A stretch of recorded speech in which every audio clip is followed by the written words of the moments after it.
그 하나님이 이 선악을 알게 하는 선악과를 따먹지 말라 했잖아요. 근데 이게 선악과를 따먹었단 말이에요. 따먹게 되니까 그 다음에 나오는 안식하라 안 하고 사람들은 일에 중독이 됩니다. 안식이 없는 예배도 필요 없고 오직 물질 중심이 되니까요. 그리고 또 어떻게 합니까? 이제 따먹기 때문에 영이 마비됐잖아요. 자, 영이 마비되니까 하나님께 예배는 관심이 없고 오직 일. 그리고 하나님이 독차하는 것이 좋지 못하니 결혼에 대해서 말씀했잖아요. 그러니까 이것도 해야 되나? 영이 정상이 아니니까 해야 되나? 여기 이제 세대차도 있습니다. 지금 제가 50대 이상, 적어도 40대쯤은 당연히 결혼해야 되는 걸로 일을 하는데요. 지금 30대, 20대, 10대 내려가면요. 결혼은 선택사항이지 꼭 해야 되는 거 아니야.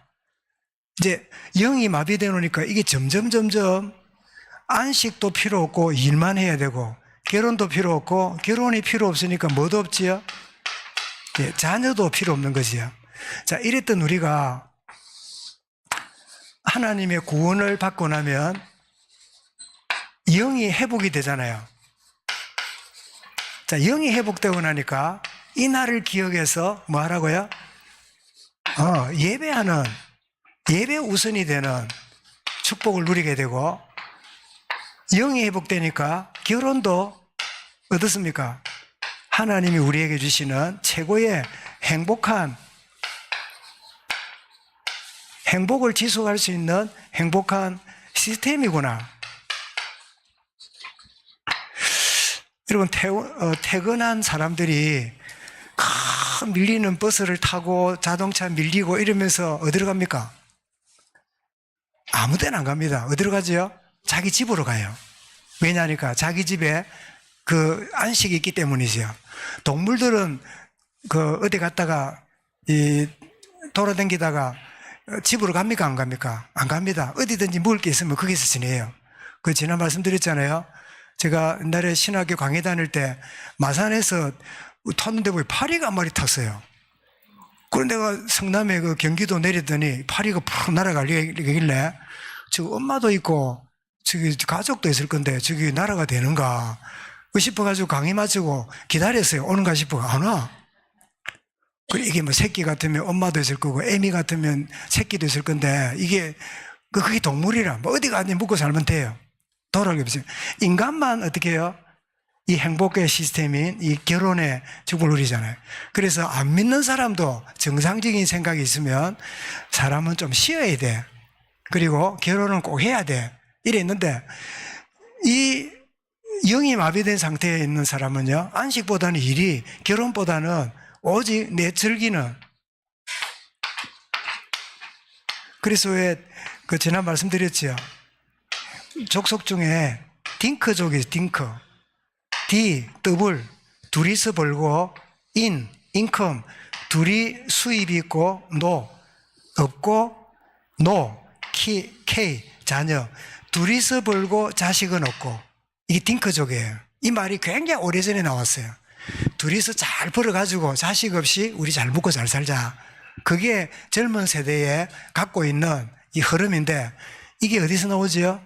영이 마비된 가운데 있다 보니까 이제는 전통도 없고 이제는 어떤 집안의 이 가문의 영향도 없다 보니까 오직 자기 속에는 옳은 대로 나가는 딩크족이 돼 있는, 그래서 둘이서 벌고 자식이 없는 이런 딩크족으로 사는 참 그런 시대가 되어서 이 선악과를 따먹음으로 인한, 그래서 결과적으로 인간의 그래 하면 행복할 줄 알고 좋을 줄 알았더니 모든 비극이요 여기서부터 다 나오는 것을 우리가 볼 수 있는데, 그러면 진짜 구원받은 영이 회복된 우리가 예배가 회복되고 결혼을 통한 하나님 계획이 될 때 이때부터 어떻습니까? 진짜 하나님의 축복을 누리는 영 안에서 이런 대조적인 부분을 참 우리 선악과 이후에 상을 보게 된다 싶어서 말씀을 잠깐 드렸습니다.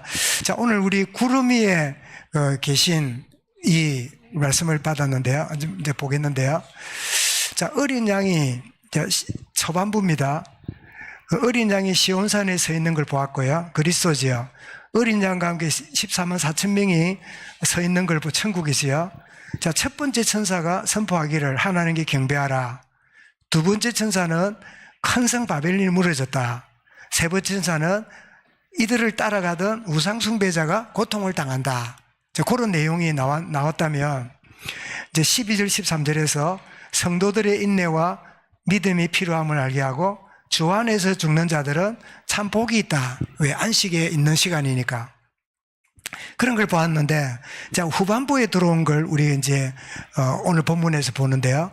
자, 14장 후반부 들어오니까 14절에 뭐라고? 인자 같은 이가 이제 등장하는데, 어디 앉았습니까? 구름 위에 앉았다. 이 보좌에 계시는 걸 말하죠. 그런데 머리에는 뭘 썼습니까? 금 면류관을 쓰셨다. 그런데 어떤 분은 면류관이 아니라 월계가 아니다. 월계가 누가 씁니까? 승리한 사람 쓰잖아요. 그 승리하신 영광 중에 계시는 주님을 이제 예표하는 거죠. 그런데 그 손에 낫을 들었어요. 여러분, 낫이 뭐 하는 데입니까? 추수를 거두는 거잖아요. 이제 추수할 때 쓰는 도구잖아요. 그래서 농부가 추수 때에 곡식을 거두듯이 주님께서 열매를 거두어 드리실 것을 그 모습을 통하여 보여준다는 거죠. 그래서 혹시 낫을 못 본 사람이 있을까 싶어서 한번, 이게 낫입니다. 이게 손잡이고 이게 날이죠. 이제 그 낫을 아마 낫 안 본 분, 글쎄 애인이는 낫을 안 봤을라나 농촌에 어릴 때 있어서 모르려나 모르겠는데, 저도 사실은 진에서 태어나고 부산에 자랄 때 초등학교 4학년 때 저 산골에 가기 전에는 낫을 몰랐어요. 농촌 문화가 아니니까. 그런데 낫이 보니까 이제 뭐 배구하는 걸 보이더만요. 자, 이 낫을 주님이 들고 추수할 곡식을 이렇게 거두는 이런 모습이 이렇게 그 그림이 있어서 소개했는데요. 추수할 곡식을 이제 낫을 들고 거두는, 이제 머리에 뭘 썼지요? 이제 면류관을 쓰고 계신 거죠. 그런 모습입니다. 자, 그런데 다른 천사가 등장을 합니다. 15, 16절에서. 자, 성전에서 나오는데 천사인 거 보니까 하나님이 보내신 심부름꾼 같아요. 천사는 심부름꾼이잖아요. 자, 구름 위에 앉은 딱 이렇게 면류관을 쓰고 낫을 들고 있는 분에게 이런 큰 음성으로 외칩니다. 당신의 낫을 휘둘러 거두소서. 땅의 곡식이 다 익어 거둘 때가 이르렀습니다. 이렇게 이제 이제 선포를 하니까 구름 위에 앉은 이가 그 예리한 낫을 가지고 땅의 곡식을 거둡니다. 곡식을 거두는데 이걸 뭘 말하느냐? 주님께서 인내와 믿음을 지킨 성도들, 알곡을 하늘 곳간에 거두어 들이심을 지금 보여주는 겁니다. 좀 이따가 이제 다른 천사가 등장할 때는 이거는 구원이 아니라 심판과 멸망의 추수입니다. 그래서 구원을 위한 이 추수가 있다는 걸 보여주죠. 그래서 마태 3장 11절 12절에도 이미 세례요한이 이렇게 선포를 했습니다. 같이 읽어봅니다. 내 뒤에 오시는 이는 나보다 능력이 많으시니 나는 그의 신들을 열지 못하겠노라. 그는 등과 를 생기를 빠지실 것이요 손에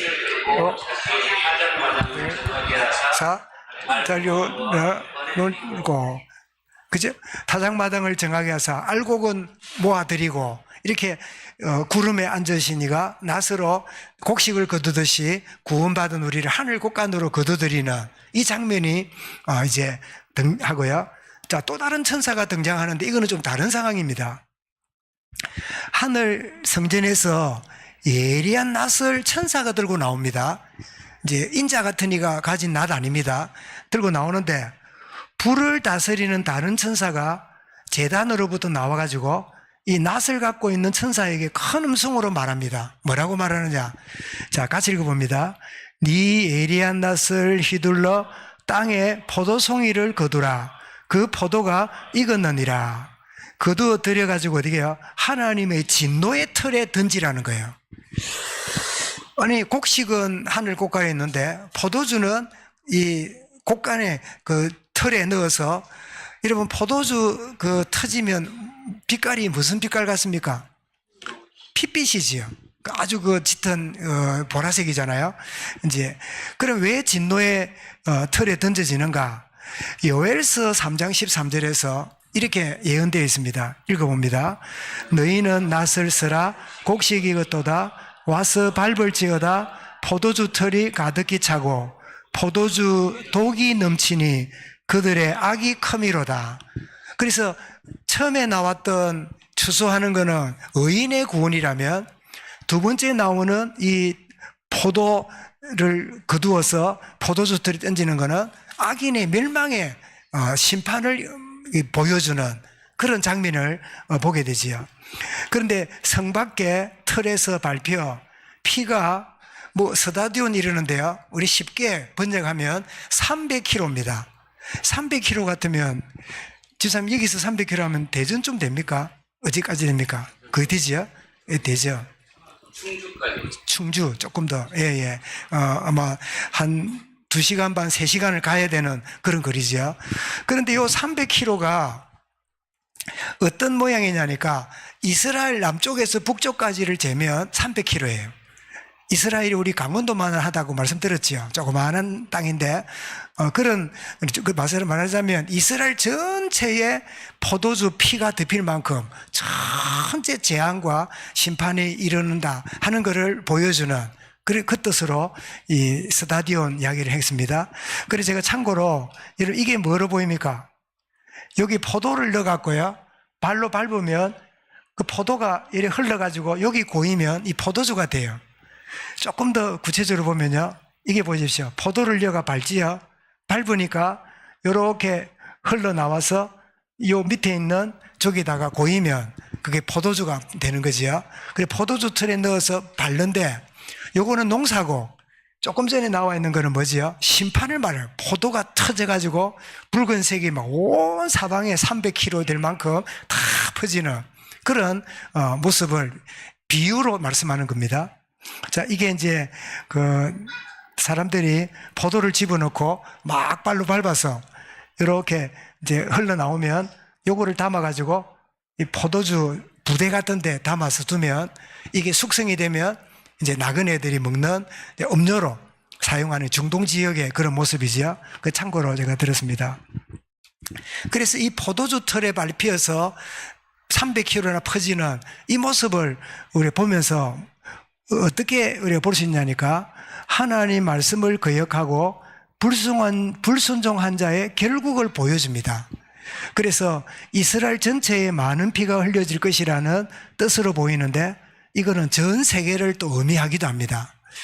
악인들에 대한 하나님의 마지막 심판은 심히 두려운 일이고 그들의 경험할 전쟁은 매우 참혹할 것이다.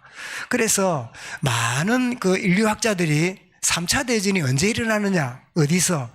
유브라데 강 주위에서 일어날 것으로 예언된 마지막 세계대전은 지구 3분의 1이 죽임을 당하게 되는 참혹한 전쟁이 되는, 우리 이미 9장 15절에 읽었죠? 한번 읽어보겠습니다. 내 천사가 놓였으니 그들은 거년 월 일시에 이르러 사람 3분의 1을 죽이기로 예비한 자들이더라. 그래서 여러분 유브라데 강이 어디였지요? 아침에 봤지요? 그 티그리스 강과 유브라티스 강이 있는, 원래 문명이 제일 먼저 시작된 메소포타미아 문명이 있었던 그 지역에 유브라데가 있는데, 그 지역이 3차 대전이 일어나는, 지구의 마지막 대전이 일어날 때가 아닌가 싶은데, 그 지역이 됩니까? 중동이잖아요. 그래서 중동과 이스라엘이 지금도 계속 전쟁하고 있는데, 이란이 강대국인데 일어나가지고 이제 이스라엘을 공격하고 막 미사일을 쏘고 이랬는데, 희한하게 이란 대통령이 헬기 떨어져가 죽은 거 아시죠? 뭐 그래서 이게 악화가 될런지 아니면 조금 수그러들는지 모를 일인데, 이제 이란, 이라크, 뭐 이런 나라들이 일어나면요, 중동의 장자와 같아서 큰 전쟁이 일어날 수 있는 그런 상황일 수 있는데, 어쨌든 이런 불순종의 결과로 이런 큰 전쟁과 어려움이 있다는 걸 말씀하고 있다. 그래서 하나님 마지막 날 공의의 심판은 아주 두려운 포도가 발에 밟혀서 이 온 주변에 그냥 흩어지게 되면 거기서 오는 막 불편함이 얼마나 불편하고 색깔도 붉어서 두려운 그런 마음이 듭니까? 그래서 불순종한 자의 결국을 보여주는 것이다. 그리고 첫 번째 환상은 알곡을 거두는 천국 곡간이라면, 두 번째는 뭐죠? 악인들을 짓밟듯이 피가 튀어서 온 사방이 풀어지듯이 그런 심판이 있을 거다 하는 것을 우리에게 보여주고 있습니다. 그래서 여기서 우리 받을 메시지가 뭔가 이러면, 자, 첫 번째 읽어보겠습니다. 주 안에서 죽는 자, 즉 믿음으로 살다가 죽는 자는 복 있는 자임을 감사해야 된다. 그죠? 왜냐? 죽음이 끝이 아닙니다. 영원한 안식이 기다리기 때문에. 그죠? 영원한 안식. 물론 우리가 구원의 축복을 누리고 복음을 알면요, 이 땅에서도 안식을 누려요. 그러나 이거는 서론이고, 진짜 안식이 어디 있죠? 주 안에서 죽음으로 영원한 안식을 받아들이는 게 영원한 안식이죠. 자, 두 번째 읽습니다. 추수한 곡식이 곡간에 들여지듯이 성도된 우리는 영광스러운 천국이 약속되어 있다. 그래서 빌립보 3장 20절이죠. 그죠? 못합니다. 읽습니다. 오직 우리의 시민권은 하늘에 있는지라. 우리가 이 땅에 살고 있지만 이미 우리는 어떻게 해요? 천국 시민권을 가졌지요. 그래서 저도 아직 한 번도 실제로 써놓지는 않았는데, 성도들이 죽으면 무슨 예배 드린다고요? 천국 갔다고, 천국 환송 예배. 그래서 이 순서지 같은 데 보면 천국 환송 예배, 이래가 예배 드리고 하는 걸 가끔 보셨지요? 그게 맞는 이야기지요. 왜? 시민권이 있는 자리로, 제자리로 가는 거지요. 여러분, 우리나라에 초창기에 와서 이렇게 복음 전하다가 순교당하거나 풍토병으로 죽은 우리 선교사님들이 이제는 자기가 특별히 조선 땅에 나를 묻어달라, 이러지 않으면 죽고 나면 어디로 갑니까? 이분의 고향으로 갑니다. 그죠? 영국으로, 미국으로 그 시신이 가서 웨스트민스터 사원 같은 데 묻혀서 있기도 하지요. 그런데 참 놀랍게도 아이가 와서 풍토병으로 죽었는데요, 선교사 아이들이 우리 한국에 와서 풍토병으로 죽고 나니까 부모가 여기 있으니까 그 아이들을 데리고 미국 갈 수 없잖아요. 그러니까 우리나라에 묻혔는데, 그 선교사 자녀들을, 아이들의 묘지가 저 서울의 양화진이라는, 거기 가면 어린이 묘지가 있는데, 어느 선교사의 아이가 3살 때 죽은 아이, 4살 때 죽은 아이, 2살 때 죽은 아이, 그런 아이들이 이렇게 아이들의 무덤이 있고, 그 옆에는 보면요, 언더우드 같은 경우는 언더우드 아들, 손자까지 언더우드 3대가 한쪽에 이렇게 언더우드 무덤이라고 우리나라에 묻혀 있어요. 참 그런 걸 보면 우리 한국하고 피도 안 깔 섞이지 않았는데 복음 때문에 여기서 와가지고 참 그렇게 하고, 언더우드 이러면 우리가 연세대, 세브란스 병원 이런데 우리 그 이미지가 있잖아요. 그런 참 이 복음을 위해서 생을 들인 그들을 보게 되는데, 어쨌든 우리가 이 땅에 살지만 우리의 시민권은 하늘에 있는, 그 때문에 감사하는 그 약속이 되어 있음을 우리가 감사하는 그 마음을 가지게 되죠. 그런가 하면, 자, 첫 번째 추수를 거두어 가지고 곡간에 들어가는 우리와 달리 두 번째 포도주 틀에 밟혀 가지고 막 포도주가 터져서 온 사방에 퍼지듯이 멸망당할 사람이 있단 말이에요. 그들이 누굴까요? 우리 가까운 사람이 그럴 수 있잖아요. 우리 가족이나 친지가 그런 자리에 지금 있을 수 있잖아요. 그렇기 때문에 우리가 어떤 마음을 가져야 됩니까? 받을 메시지가 같이 읽습니다. 하나님의 은혜와 복음을 거부하는 자의 결국을 아는 우리는 가족, 가문 복음화를 위해서 중보기도 해야 될 필요를 여기서 느끼게 됩니다. 그렇지요? 이 참 거두어들이는 곡간으로 들어가지 못하고 밖에 버려져서 밟히게 될, 심판받게 될 우리 가족이나 가문이 복음으로 들어올 수 있도록 하나님 은혜를 주시도록. 우리 뭐 당에서 이루어지는 일이니까 뭐 이야기를 잠깐 해도 되겠죠. 오늘 처음으로 피택된 분들이 한 2달 반 정도 돼서 이제 장로 3분, 권사 3분 피택된 분들을 장로님들 같이 이렇게, 교육이랄까 좀 이렇게 시간을 가졌는데 좀 이야기도 하고 그랬더니 우리 방 이사님 그래요. 자기가 피택된 게 참 예기치 않아서 그렇게 해서 좀 힘들기도 했지만 뭐 하나님 하시는구나 하고 받아들였는데 문제는 뭐냐? 남편이 교회를 지금 그전에 나오도 안 나오고 있잖아요. 그러다 보니까 내가 권사 피택됐다라고 말하면 남편이 집안일이나 잘해라. 집안일도 못하면서 교회 일을 해? 이런 소리 할까봐 아직 말을 못했대요. 그래서 우리 장로님들이 이야기하면서 저도 그랬습니다. 그거는 내 생각이고 오히려 그래? 그래 이제 보니까 할머니가 우리 이제 권사님이고 어머니도 권사님이고 집안이 믿는 집안이잖아요.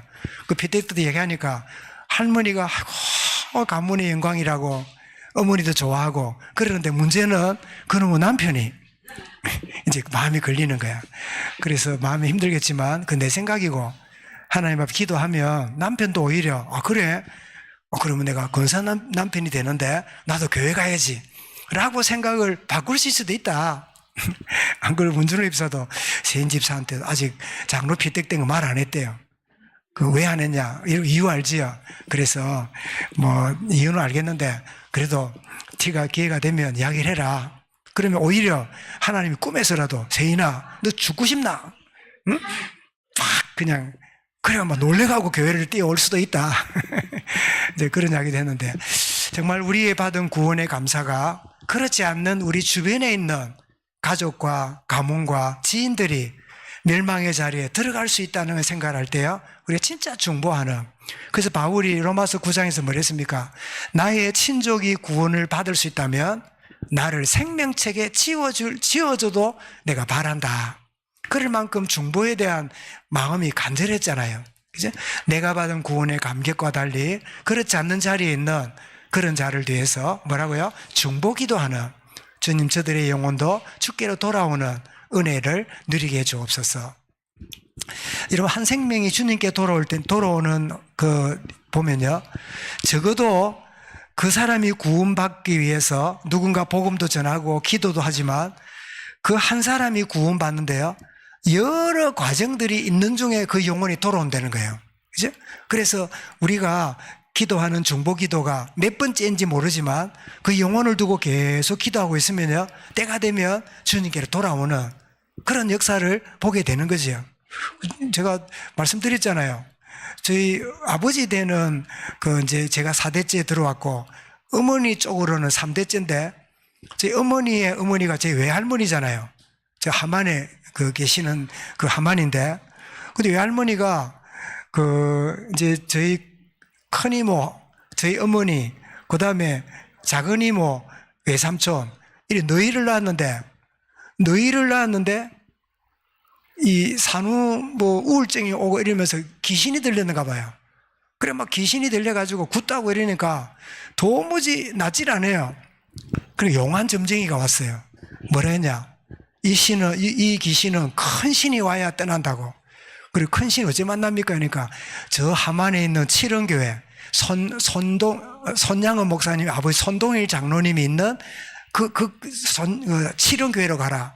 7서에서 7원까지 지금은 길이 좋지만 옛날에는 1시간 걸려요. 37이잖아요. 7서, 7원, 7북. 그래 37일 하거든요. 그래 1시간 동안 큰 이모 손잡고 저희 어머니 손잡고 그리고 외삼촌 손잡고 서희 손잡고요. 그 길로 저희 집안에 복음이 들어왔어요. 보세요. 무당을 통해서 역사 안 합니까? 그지? 우리가 기도하면 하나님 구원받을 자를요 어떤 모양이든지 만들어서 구원시키는 거예요. 오늘 우리 예비 신랑이 왔잖아요. 그래서 신앙생활 언제부터 했노? 이러니까 어릴 때부터 했대요. 초등학교부터. 그래서 어떻게 이랬냐니까 피아노를 배우러 갔는데 피아노 선생님이 너 내 따라 교회 가볼래? 그 계기가 지금까지 믿음 생활에 출발이 됐대요. 이거 보세요. 구원 택함 받은 백성은요 희한하게 아무리 끌어당겨도 안 붙는 사람이 있는가 하면 택한 백성은 뭐 피아노 배우러 와서 배우러 갔다가 선생님 이야기 듣고 그 길로 지금까지 계속 신앙생활 한다니까 얼마나 감사한 일이에요. 그래서 제가 밥 먹다가 물어봤습니다. 그래 강형 이제 피아노 잘 치네 했더니 피아노 못 친대요. 그래서 피아노 치면 교회에서도 반주하면 될 건데 하다 말았는가 봐. 어쨌든 간에 피아노는 말았지만 주님 만나서는 얼마나 감사해요. 그죠? 그래서 우리가 중보기도 하는 이것이 그냥이 아니다. 때가 되면 구원의 자리를 불러들이신다. 이 사실을 마음에 담는. 그래서 낫으로 추수된 자는 천국 곳간에 들여지지만 낫으로 추수됐지만 밟히는 자는 어디로 가요? 영벌에 들어가요. 그래서 오늘 우리 그 14장 후반부에는 두 가지 추수를 말하는데 첫 번째 신자는 영생을 말하고 두 번째 심판은 뭐지요? 영벌을 말하는. 우리가 어느 자리에 들어가죠? 영생의 추수에 들어갈 자이고 그렇지 않다면 영벌에 들어가는데 그들이 남이 아니라 우리와 관련된 이들이 있다면 주여 저들의 구원을 이루어 주옵소서. 기도해야 될 그런 이 중보 기도의 마음을 담는 그런 주의 은혜가 저와 여러분 마음속에 깊이 자리 잡는. 그래서 이 시간에 여러분 그냥 제 기도보다도 우리 각자 한번 기도하면 좋겠습니다. 주님, 우리 가정의 가문에 또 우리 가족 중에 누가 안 믿는 누가 있습니다. 주님, 저 영벌에 포도주 틀에 밟혀서 그냥 끝나는 인생이 되지 않고 알곡으로 영생으로 들어가는 그런 추수의 대상이 될 수 있도록 주님 누구누구 은혜를 다하여 주옵소서. 우리 그런 마음을 메시지 받았으니까 그런 마음을 담고 기도해야 되겠는데요. 기도 제목입니다. 우리 반만덕 집사님이 그 삼형제 중에 둘째 분이라 그래요. 그런데 벌써 그 셋째 동생은 예수를 믿고 있고 형이 지금까지 안 믿고 계세요. 그래서 이제 형에게 가끔 대구에 가서 이렇게 지내시는데 굉장히 절에 가고 불도가 심해가지고 예수 안 믿을 그런 만큼 굉장히 강한 그런 분인데 이제는 교회 가느냐 물어보고 그래 교회 잘 가라 하고 굉장히 형수도 그렇고 마음이 부드러워져서. 그런데 문제는 형이 시커먼 가슨 사람이 떠서가지고 이제 대리로 이제 올 것 같이 그런 게 자꾸 보인다는 거예요. 검은 돋보선 사람이 누굴까요? 저승사자라 이제 불신자들이 그죠? 와 있다면 그렇다면 틀림없이 둘 중 하나다. 결국 그 자리로 가거나 아니면 예수 믿는 동생이 있잖아요. 그럼 형님을 위해서 구원의 자리에 들어오도록 기도해야 될 때가 아닌가. 그래서 검은 도포 보고 있는 형님도 예수 믿고 알곡에 있도록 은혜 주옵소서. 우리 예를 들어서 기도하라고 이제 말씀드리는 겁니다. 우리 중보기도 대상자를 마음에 담고 우리 잠깐 합심해 기도하겠습니다. 하나님 아버지 감사합니다. 나를 알곡으로 참 거두들이시는 이 대상으로 불러주셨는데 그러나 참 이 영원한 멸망을 위하여 낫으로 참 거둬져서 포도주 틀에 밟히는 이들이 내 주변에 참 있음을 또한 알고 기도합니다. 오 주님, 내 형제 가운데 구원의 자리에 있지 못하는 형제 있다면 주님 긍휼을 다해 주시고 또 친척과 또 친구와 또 지인들 가운데 이 구원의 자리에 있지 않다면 하나님의 구원의 축복을 누릴 수 있도록 은혜를 다하여 주옵소서. 오 전능하신 하나님, 이 시간도 긍휼의 마음을 허락하시고 참 저들도 구원의 자리로 나오는 그런 축복의 그런 은혜를 누릴 수 있도록 주여 성령으로 충만케 하옵소서. 은혜로 함께 하시며 중보의 축복을 누려가는 주님 늘 깨어있는 우리의 기도가 되도록 오 주님 함께 하옵소서. 은혜로 충만케만 하여 주옵소서. 주의 놀라운 은혜로 새롭게만 하여 주옵소서. 주님 감사합니다. 두 가지 추수가 알곡이 아니라 포도주 틀에 밟혀서 참 비참하게 영벌당하는 그런 참 추수도 있다고 했는데 우리를 먼저 알곡으로 천국 국간에 참 들이시지만 그렇지 않는 내 주변에 이들이 영벌을 앞두고 있는 이들이 있음을 주님 말씀을 통하여 참 확인해 볼 때 우리의 기도가 필요하고 긍휼의 마음이 필요하며 저들이 주님 앞에 구원의 축복 누리도록 정말 깨어있는 참 우리의 참된 사명을 깨닫는 깨닫게 하신 것 감사합니다. 이 축복 누림으로 그들도 한 사람 한 사람 구원의 자리로, 믿음의 자리로, 예배의 자리로, 은혜의 자리로 들어오는 그 증거와 열매를 볼 수 있도록 주의 역사하여 주시고, 이 축복 누리는 우리의 남은 인생 되도록 인도하여 주옵소서. 예수 그리스도 이름으로 기도드리옵나이다. 아멘.